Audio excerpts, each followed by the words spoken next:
ఆదివాసులపై జరుగుతున్న దాడులపై ఆదిలాబాద్ ఎంపీ గూడెం నాగేష్ ఖండించారు. ఆసిఫాబాద్లో మహిళపై అత్యాచారానికి పాల్పడిన వారిపై ప్రభుత్వం వెంటనే చర్యలు తీసుకోవాలని, బాధిత కుటుంబాన్ని వెంటనే ఆదుకోవాలని ఆదిలాబాద్ ఎంపీ నాగేష్ ప్రభుత్వాన్ని డిమాండ్ చేశారు. చేయడానికి ప్రయత్నం చేసినటువంటి వ్యక్తికి ఎందుకంటే ఆయన ఒక ఎక్స్టెంట్ గా క్రియేట్ చేయాలని చెప్పేసి ప్రయత్నం చేసి సరే లోకల్ ఉన్నటువంటి కొందరు చూసి హాస్పిటల్ కి తరలించడం, అక్కడి నుంచి హైదరాబాద్ కి తరలించడం.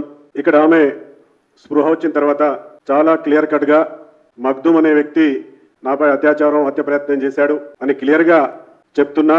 ఇప్పుడు కూడా మహిళా మోర్చా, మా భారతీయ జనతా పార్టీ మహిళా మోర్చా నాయకులు కూడా అక్కడికి వెళ్లి వాళ్ళ యొక్క కుటుంబ సభ్యులతో మాట్లాడితే కూడా వాళ్ళు కూడా చాలా క్లియర్ కట్ గా సంఘటన గురించి చెప్తున్నా. ప్రభుత్వ పరంగానేమో అలాంటి సంఘటన జరగలేదని చెప్పేసి కప్పిపుచ్చుకోవడానికి ప్రభుత్వం ప్రయత్నం చేస్తుంది.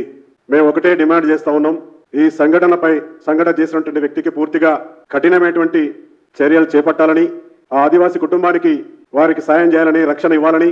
ఎందుకంటే ఇలాంటి సంఘటనలు